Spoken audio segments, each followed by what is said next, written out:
In order to fully appreciate what bad writing looks like when translated to either the movie or television screen, you first have to have an appreciation for what good writing looks like when translated to either the movie or television screen. That is the purpose of tonight's presentation, an attempt to illustrate the difference between the two.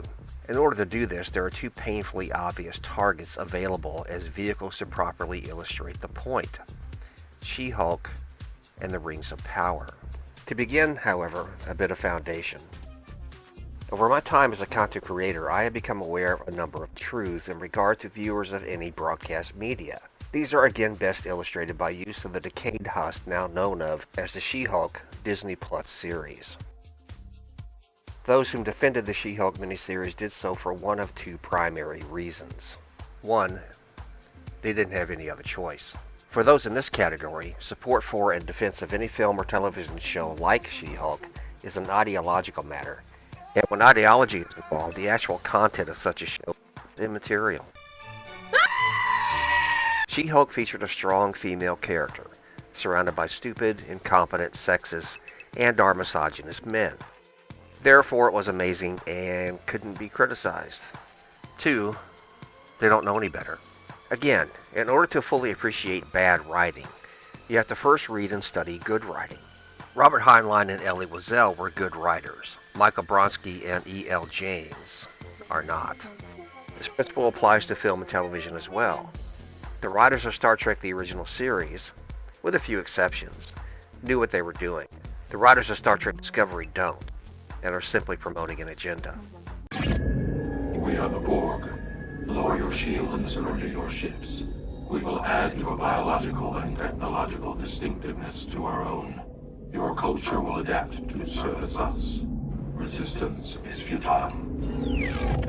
A more recent example to illustrate the two. This is a scene from Lord of the Rings: The Fellowship of the Ring, the Council of Elrond, wherein Frodo agrees to take the One Ring to Mordor. Please watch this segment.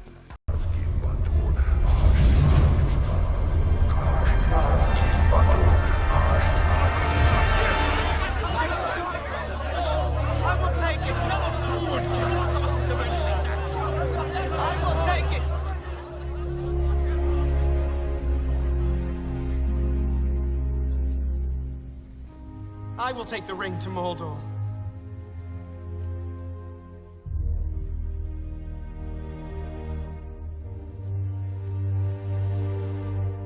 Though I do not know the way. I will help you bear this burden, Frodo Baggins, as long as it is yours to bear. By my life or death, I can protect you. I will. This is a scene from Rings of Power, wherein Galadriel decides to jump ship and swim across over 300 miles of open ocean.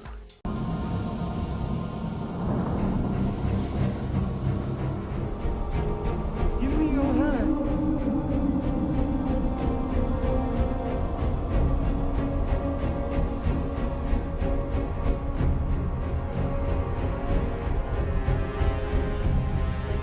But sometimes the lights shine just as brightly reflected in the water as they do in the sky. How am I to know which lights to follow?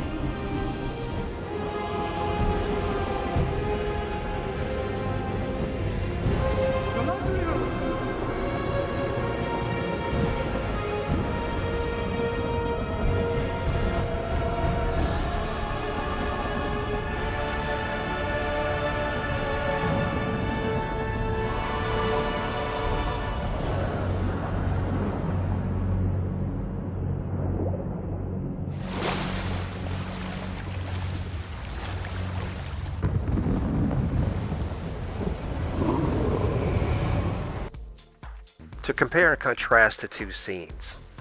The first, from Fellowship of the Ring, shows, of course, the moment in the Council of Elrond when all the major players are together and they're having the heated discussion about what should be done with the ring, who should take the ring, how it should be.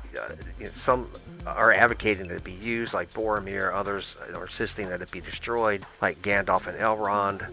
And yet the discussion grows very heated, particularly after Boromir here describes what it would actually be like to get into Mordor. The scene presents a scenario that is very daunting, right? A very daunting task.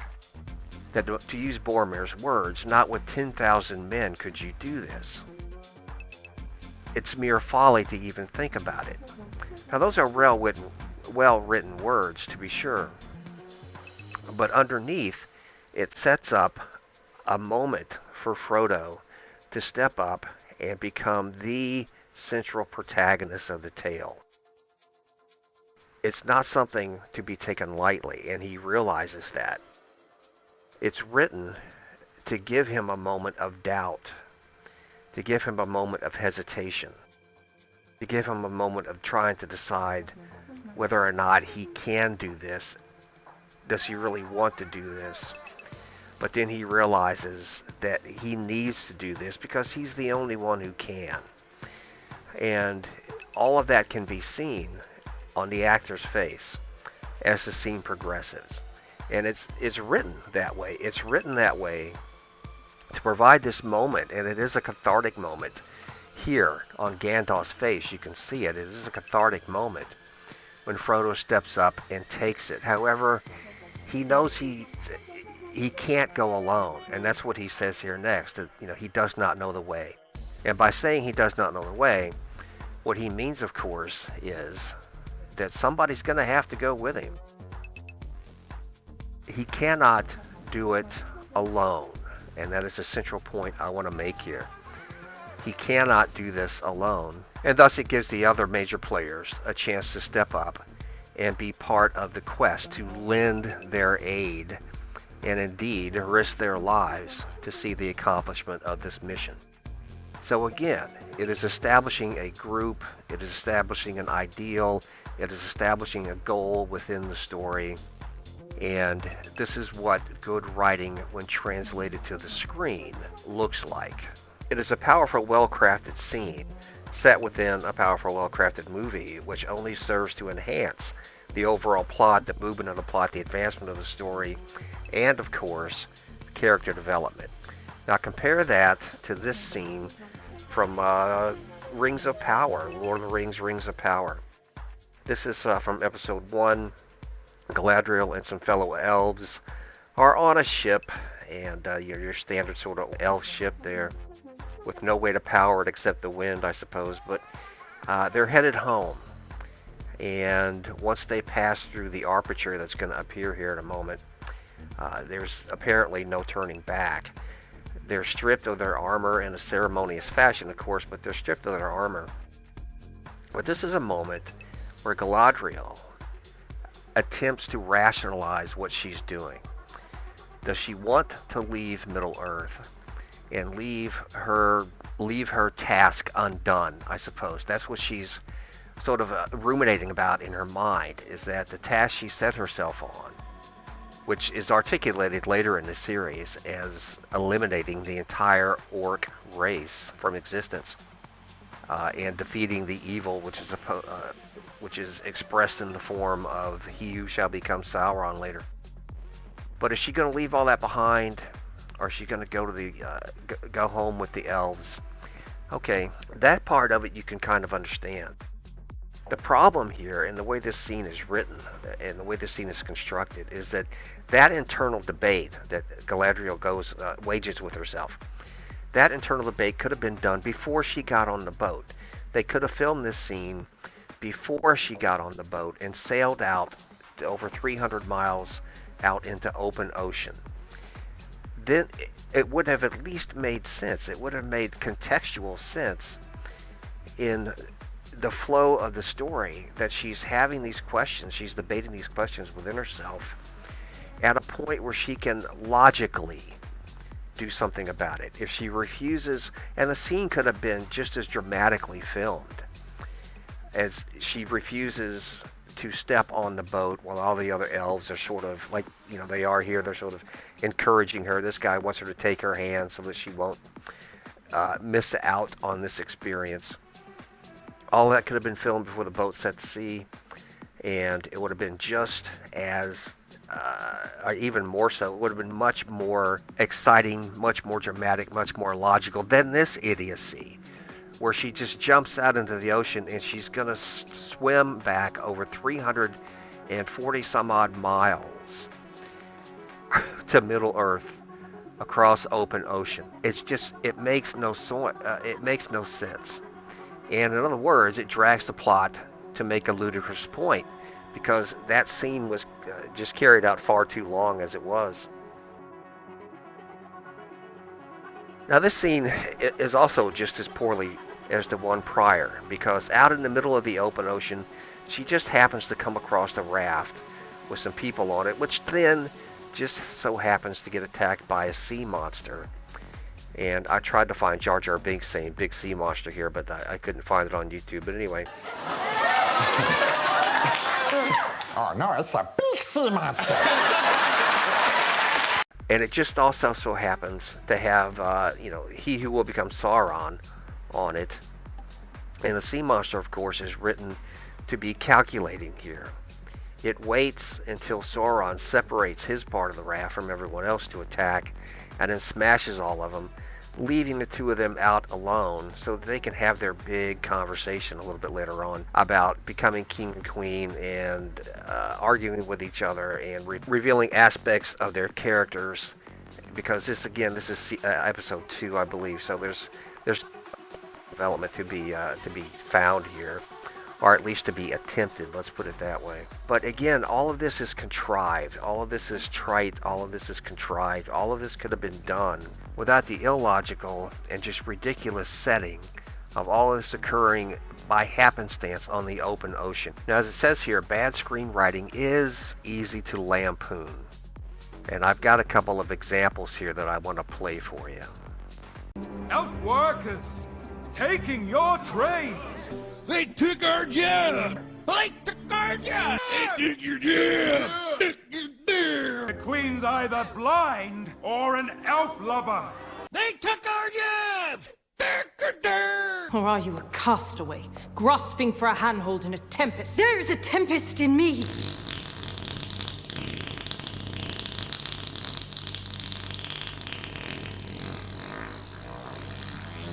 And it will not be quelled by you, Regent. Now, there are 5 tenets of good screenwriting, and they include story, storytelling, structure, sequences, and spine. And I'm going to talk about each in turn here for a moment, using as a backdrop a scene from the movie Heat, the 1995 movie Heat, starring Al Pacino and Robert De Niro. And this particular scene, the diner scene, is often described by film critics and fans as one of the best ever put to film. So basically what is occurring here, the story, is that Al Pacino is the police officer, Robert De Niro is the thief, and they've been chasing each other around or dodging, depending on your point of view. And now they have this confrontation with each other at a diner and talking about their motivations, why they do what they do, and what may happen if they ever encounter each other again. Now that's the story. The storytelling is in the dialogue between the two, and the nuances of that dialogue and how it is delivered. And it is a very powerful moment. The structure of the entire movie, of course, is based on the story, the simple story as it is, of good guy versus bad guy. But the structure here is of 2 equals. They're 2 equals in their respective fields, and they're sort of confronting each other on that particular level. The sequences just follow back and forth, but the sequences refers mainly to the overarching flow of the film combined with the structure. You go from the structure of building the narrative, advancing the plot, through the sequences of what happens in the A, B, C, D sort of fashion. And what happens here, how it breaks down here, is that they eventually get inside each other's head to a degree, and both of them reveal an aspect of their personalities that they might not have otherwise. Now, spine is a term that is sort of inclusive. It covers a lot of ground. When you talk about the spine of a movie narrative, it's what it builds for the audience, what is attached to it to engage an audience, to keep an audience focused, to keep an audience invested. And this particular movie, of course, had a spine, and Rings of Power, for the most part, didn't. Neither did She-Hulk. Now, I'm going to keep continuing about this because it translates, of course, into Top Gun Maverick. The story of Top Gun Maverick can be sort of broken down into a number of things. Good versus evil, man's rise to achievement, the undertaking again of a very dangerous and yet necessary mission, and the accomplishment of that mission and what it costs those who are involved. The story, the storytelling, the structure, the sequences, and are all there, and the spine of this movie that flows throughout is just incredibly well constructed. This is why Top Gun Maverick made it on my list, number 3 on my list of the top 10 greatest movies ever made, according to me. This is a scene from The Fellowship of the Ring, once again used to illustrate what good writing looks like on screen as opposed to what bad writing looks like on screen. Now, this is from the fight in Moria. And of course, you have the Fellowship of the Ring. They're trapped in Durrant's tomb, and the orcs are breaking in. And it has already been established here that they have a cave troll with them. Boromir says that as he goes up and closes a door. But the orcs break in, and eventually the cave troll will follow them. And they all have to confront that particular, and there he is, that particular antagonist, I suppose, is the nice word to use. But the difference in this scene is that the Fellowship as a whole takes on this particular threat. The Fellowship as a whole works together to defeat the threat and attempt to save themselves from annihilation here.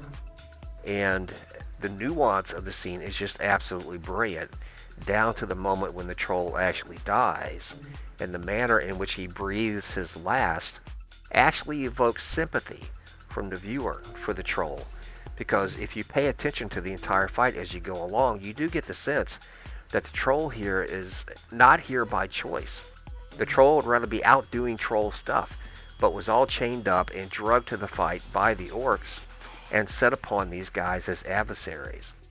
And the manner in which the Fellowship has to come together in order to defeat this adversary is, again, just a brilliant example of good, effective writing translated to the screen.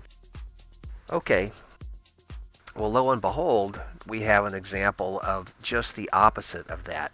This is, of course, from Rings of Power Episode 1. This is where Galadriel goes into her girl boss routine, and you have an ice troll that's out, beating up all of her men. This guy simps down, puts his sword down for her to run up on, and in less than 10 seconds, Galadriel herself takes out the behemoth known of as the ice troll because, well, it has to be established, right? It has to be established that she is in charge of all things. Now watch this, she even goes so far as to smash the thing with a dagger in the head just to finish it off. And look at the sympathy. Oh my goodness. The sympathy on that face. Okay. Fare thee well, my friends, and may these gifts forged from the body of an ice troll that I killed many years ago in the Second Age in under 10 seconds fare you well on your journey.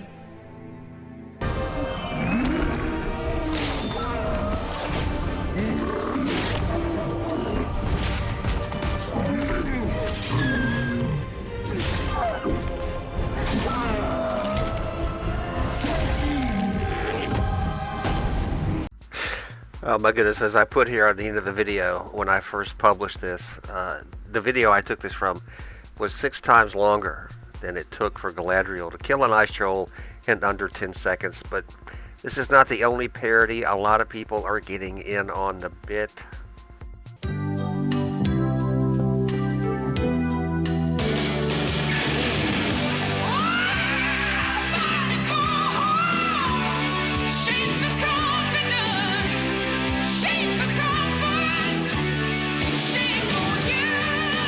Body form.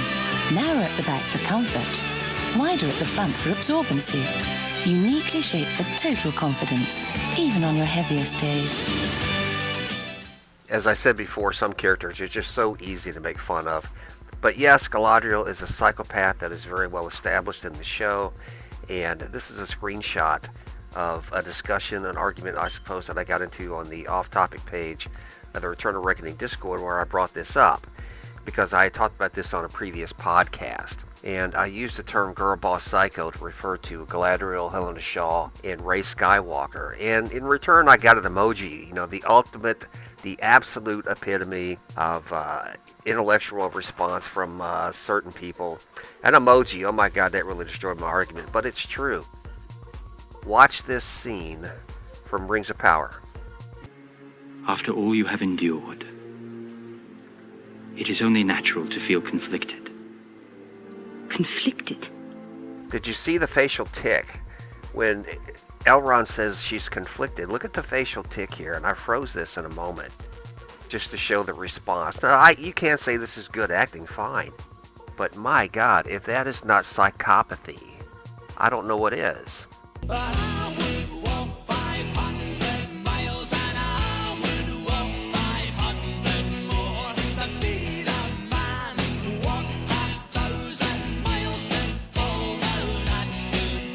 Because who else would take on such a mission? Jump into the ocean and swim over 340 miles just because they don't want to give up on their quest, their desire to wreak genocide on an entire race. And she does, Galadriel does in this show, vow genocide against an entire race. Where have we heard that before? So if that is not psychopathy, I don't know what is. Alright, Sports Beta, before I continue along this vein, there is another point I want to make about, the whole psychotic nature of Galadriel. Now, this is a scene, I think this is from episode 6 of Rings of Power, but pay attention here to what Galadriel says. She's talking to Adele. Okay, maybe it's not Adele, it's Ardell or something. But anyway, it's at this time the chief of the orcs, and she's captured him in a barn, and she's talking to him and telling him what her plans are. Exactly what her plans are. Now listen to this.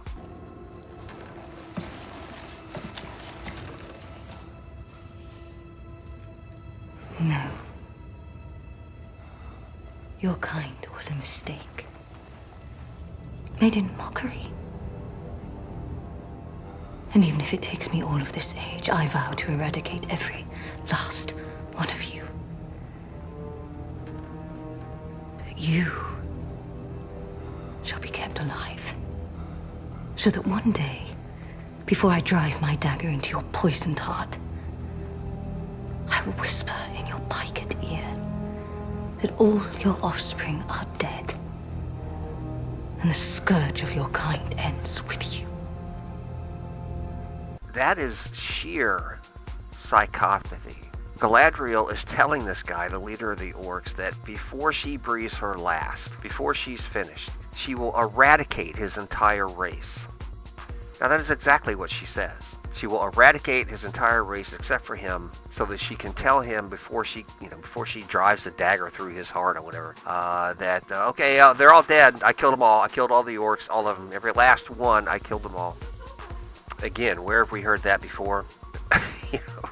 There aren't that many people in history that have made such comments. Thankfully, there aren't that many people in history who have yet made such comments, but they are in our history. Alright, the Rings of Power haters are wrong. Tolkien's Galadriel was always a warrior. No one questioned that. I brought this article up as an example of the criticism that those who criticize something like the Rings of Power or She-Hulk often run into, right? And this guy makes the point here that the problem, Tolkien fanboys have apparently not read enough Tolkien. Okay, that's not true. The Tolkien fanboy idea is that this was never how she was supposed to be, and they don't like how different she is from the serene, occasionally explosive sorceress woman from the Jackson trilogy. That's not the complaint.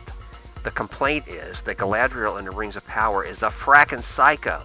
Everybody who's read Tolkien knows that at one point in her past, or more than, at different times in her past, Galadriel was a warrior. That's firmly established. If you try to stop me, I will destroy you.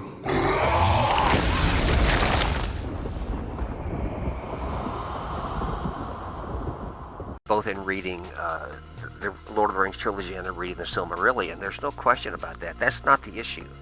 Okay, this is a straw man argument. That's all this is. This is a straw man argument targeted at those who would criticize the show because they think Galadriel has gone too far. Well, we think Galadriel has gone too far because Galadriel has gone too far. Okay? Now, here's another reason that we criticize the show.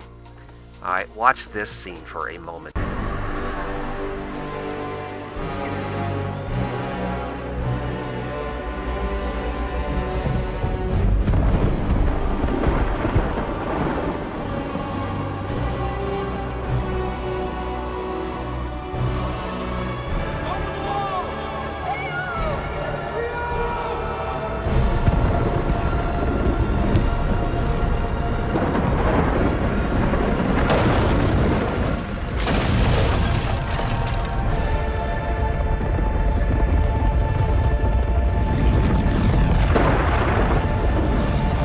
This is not bad writing. This is not just bad writing. This is stupid writing. Okay, this is Galadriel standing up in front of a pyroclastic plume. Now you see how it starts. A volcano. It's a fracking volcano. And it explodes and destroys all the land around it to create Mordor.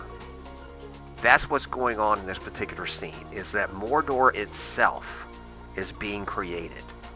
And the heat released from the volcano destroys everything, destroys all life as it blooms out from Mount Doom, what is now going to be Mount Doom.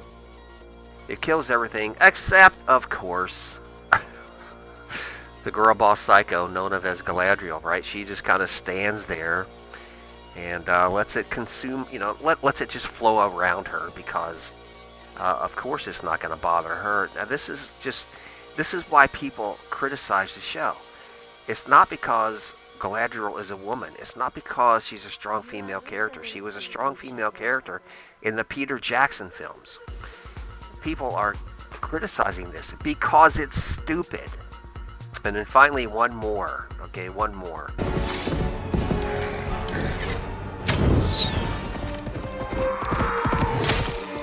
Here she's Superwoman. Okay, she's charging into a bunch of orcs. She rides upside down on her horse. She doesn't even... she's not even near the orc. She doesn't even come near the orc, but she manages... Let me show that one more time. She manages to, she just sort of flips her sword out, and the guy explodes. Okay, the guy explodes. Now, again, this is just bad writing. To stay on point here, this is just bad writing. Alright, and to continue... with our discussion of that, here we go. Speaking of hair trigger personality cliche, we return once again back to She-Hulk. Now this is a scene where She-Hulk and the Hulk get into an argument, and again, the topic being bad writing. She-Hulk pushes the Hulk out of the way with a Ford Bronco, whatever that little Jeep thing is. Okay, so remember that. She uses a little Ford Bronco to push the Incredible Hulk out of the way and smash him into some rocks.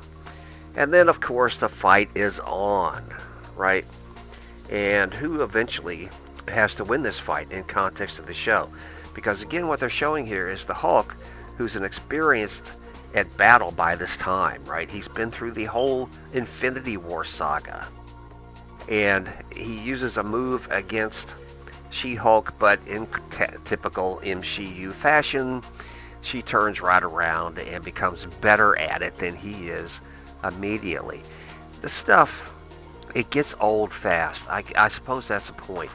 It really does get old fast to see the established characters so torn down. Now this is from Marvel's The Avengers, just to show the contrast. This is the same Incredible Hulk that got beat up by a Ford Bronco. That's my secret, Captain. I'm always angry.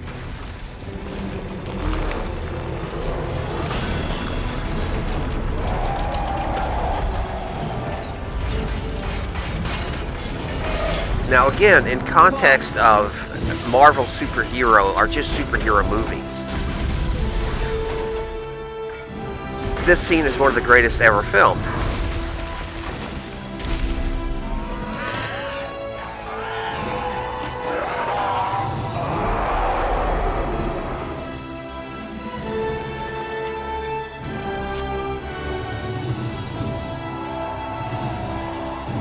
It is. It's one of the greatest ever filmed, but I'm using it here to establish that contrast. The Incredible Hulk smashing this alien being, floating spaceship thing, and years later he's run over by a Ford Bronco, which he can't stop. It makes absolutely no sense. All of which brings me to Marvel's Secret Invasion. Alright, sports fans, as you probably guessed by now, I'm now live, but anyway, this series was incredibly disappointing. I watched episode 6 just a couple days ago, and I thought, my God, what were these people doing? What were they thinking? As the emasculation of Nick Fury is now complete. That emasculation began, of course, in the Captain Marvel movie, and is brought to fruition here. He's just a shadow of his former shadow, and it was kind of sad to watch. The story lacked actual drama. It was kind of, with a couple of minor exceptions, it was hard to get through. It was hard to get through. The Skrulls, primarily used for gotcha moments, as opposed to any sort of actual attempt to unnerve the audience. It was all just, you question, okay, is this guy a Skrull? Is that guy a Skrull? And then eventually you wound up thinking, okay, who gives a shit, right? All of it just sort of, again, retconned the entire MCU, and it makes use of a magical bullshit machine, which gives Skrulls, makes them super Skrulls. It turns them into, or gives them the power of the Avengers, the X-Men, everybody who's ever been on screen, right? And which is completely unbelievable, as I put here. Some of the occurrence in this thing just make no logical sense. It also uses the Deus Ex Machina trope in episode 6. It uses it employs, I should say, the Deus Ex Machina trope, which is never a good way to work yourself out of a poorly written construct. That is not a good way to do it. Now, Amelia Clark was in here, of course. But even she couldn't save this. She couldn't save this turd. Now, this is actual footage from Secret Invasion Episode 6. Now, I understand. Let me make the point first. I understand that they were under budgetary constraints here. That when it came to scenes involving the, quote, President of the United States, that they couldn't put in all the security that would, of course, obviously be around the movement of the President of the United States. They couldn't afford that. Only the government can afford that. Okay, so the solution would have been to not use the President of the United States in such a context in their show, so that it wouldn't look as ridiculous as all of this looks. Here you have the President of the United States on a hospital bed with maybe half a dozen Secret Service guards around him, down to the point where he has to actually take a weapon from one of his Secret Service guys and employ it to help defend himself. Okay, that's just, it's a comic book show, but geez, man, that is just utterly ridiculous. The Secret Service doesn't operate that way. They are not that stupid. And for this show, one, to put a scene on like this, where, Rhodey's a Skrull, that becomes obvious as the show go along. But to write something like this where you would be forced to put this on screen is just an insult to the fan base that you're trying to serve. Now, this is also from episode 6. I didn't put the words up, but this is also from episode 6 of Secret Invasion, and this is the final fight between Khaleesi and the chief Skrull, and both of them have now been given access to the DNA of all of the Marvel heroes that have been on screen up to this point. Now think about that for a moment. All of the Marvel heroes who have been on screen, these guys, through the use of the magical bullshit machine, and there's Iceman, right? Iceman has not been in the MCU as yet, but she has the power of Iceman and Groot and even the guys who served Thanos, right? She has the power. They both have the power of the guys who served Thanos, and I guess Thanos himself, because as it's described in the show, they took the DNA from the blood that was spilled on the battlefield in Avengers Endgame, in the final battle of Endgame. That's where they got the DNA, because everybody bled on that battlefield. Well, now they're both Captain Marvel. Now, is this really what the MCU needed? Was another character as powerful as Captain Marvel? Now, the claim has been made that Emilia Clarke's character going forward won't be as powerful as Captain Marvel. But yet this does establish her. Look, there's Mantis, right? She's now using the powers of Mantis from the Guardians of the Galaxy. But anyway, she is now clearly the most powerful character in the entire MCU. And it begs the question, why? Why? Now that question has nothing to do with the fact that it's Emilia Clarke, with the fact that it's a woman playing a strong female character. Who gives a shit at this point? I mean, really. The question why has everything to do with why. Why would they do this? Why would they put a new character into the MCU that has all of the abilities of every other character that has come before? It makes no logical sense in context of writing for the show. I mean, it just seriously doesn't. And what are they going to do? What are they going to do? And here's a cartoon I found about the Deus Ex Machina trope as it shows up in writing. But what are they going to do with this? What are they going to do with her going forward? What possible plot could come up? Okay, they've already solved the Kang Dynasty.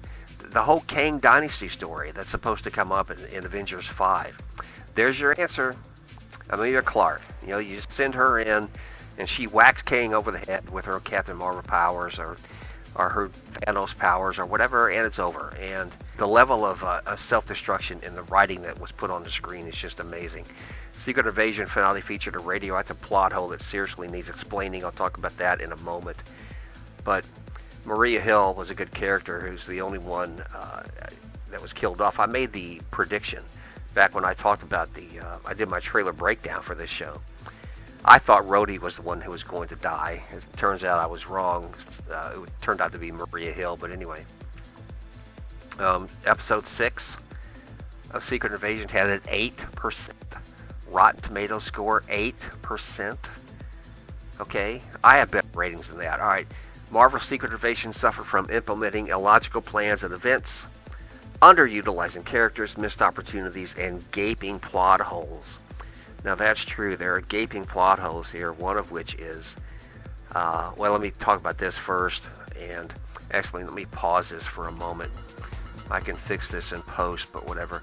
Infiltration as a plot device was first utilized in the movie Captain America the Winter Soldier. Hydra had infiltrated everything. Captain America the Winter Soldier was a brilliantly crafted movie, and the infiltration device was used there.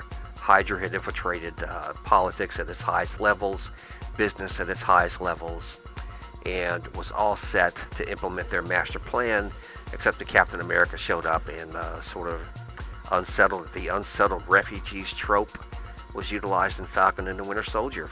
The unsettled refugees of that show were those who were returned by the Avengers when they undid the effects of the blip. The Who Watches the Watchmen storyline is even more overused. That show, by now, the Who Watches the Watchmen storyline has been used so many times that it's cliche. Also, the Super Skrulls are characters from the Fantastic Four, not the Avengers, or not S.H.I.E.L.D., or not Well, the Fantastic Four, the good outsiders integrating versus bad ones annihilating is a classic storyline from the X-Men. If you grew up reading the X-Men comics, there were a number of stories that were presented in the X-Men saga that featured exactly this storyline. Good outsiders attempting to integrate with society versus the bad ones attempting to annihilate those who were those who had granted them entrance, okay? That's a classic storyline from the X-Men, which is used many times, and it was sort of what defined the X-Men, as they themselves were the good outsiders, right? The X-Men always sort of played that role, that they were the good outsiders, always having to try to fight simply to integrate into society. This is a big point. Secret Invasion should have been the plot for Avengers 5. I'm going to stop this again, because Secret Invasion should have been the plot for Avengers 5 as opposed to the Kang Dynasty.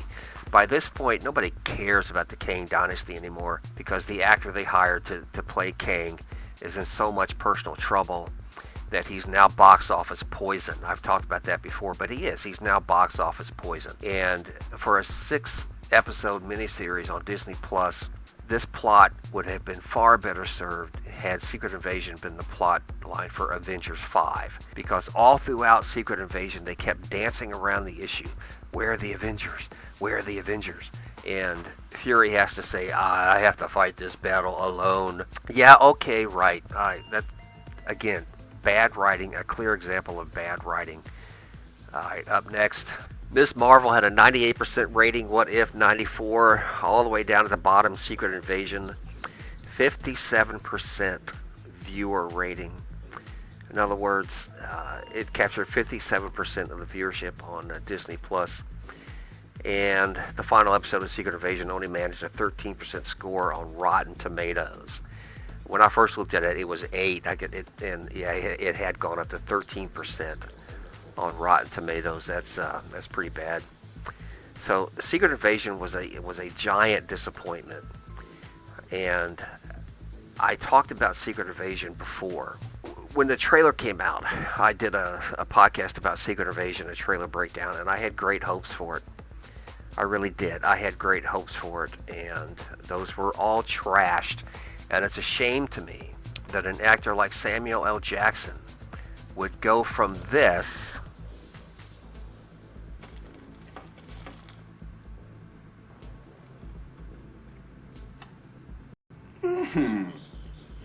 This is a tasty burger. to this. You're telling me there's 1 million Skrulls walking amongst us right now? Have you lost your reptilian ass mind? That he has to deliver dialogue like that. Have you lost your reptilian ass mind? I swear, man. It is a shame. All right. Maria Hill dies, and this is just some other problems with the show. Poor writing, examples of poor writing. She dies in Fury's arms, and he doesn't even really take notice. Right? He doesn't really react at all. And Skrulls are utilized as an allegory representing illegal immigration, but as thankless, plotting, and spiteful immigrants. Think about that. The Skrulls came to Earth looking for haven, and in return, they want to kill everybody. Right? That's the plot line. The Skrull plan is to initiate a nuclear confrontation between the United States and Russia, thus annihilating humanity, and then just steal a planet. Okay. So they were allowed to come here to Earth by Nick Fury and Captain Marvel, and in return, what they want to do is destroy humanity and just take the whole planet. It's not like if they can travel through interstellar space to get to Earth, it's not like they couldn't travel through interstellar space to get somewhere else. Why do they have to destroy all of humanity? Why? Because Fury broke a promise to a Skrull kid. How long has Rhodey been a Skrull? Since the end of Captain America Civil War. That's sort of what's set up here, is that Rhodey has been a Skrull since the end of Captain America Civil War, and the continuity problems that creates are numerous, unnecessary, and just downright ridiculous. They really are. If Fury was so easily being destroyed by radiation, how did all the other humans at the compound survive unaffected? That was, I spoke about this, I hinted at this earlier, and If you've seen episode 6, you know exactly what I'm talking about. They got all these humans at this compound. Rhodey has apparently been there for years, and the radiation never bothered him, but it's supposed to kill Fury in just a few minutes. 56% audience score. Rotten Tomatoes overall. I don't really trust Rotten Tomatoes. I've said that before, but that's the score that it has been given, is 56%. And the IM International Movie Database page, there was a couple of these I wanted to point out. Kingsley Ben-Adir, who played Gravik, was also in the Barbie movie. The guy can't act to save his fracking life. He only has one facial expression. I talked about that once before in a previous podcast. Olivia Colman, who played Sonya Falsworth, is actually a good character. It's the one character in the whole show that actually has some heart to it. Alright, in other news, okay, Secret Invasion director appeals to admit series was cobbled together in the editing room even as they were releasing new episodes. Now, if you read this article, what it actually admits to is that when episode 1 was released on Disney Plus, they were still editing episode 6. The fact that they weren't even finished producing the show when they had to release episode 1 just speaks volume in and of itself. To the music. Fury's disinterest doesn't end with his allies' death. Nothing makes a dent in him. He finds out from Talos that there are over 1 million Skrulls running around Earth since the 1990s. And he has one outburst, which I played, "Are you out of your reptilian ass mind?" And then that's kind of it. That's kind of it. That's his only reaction.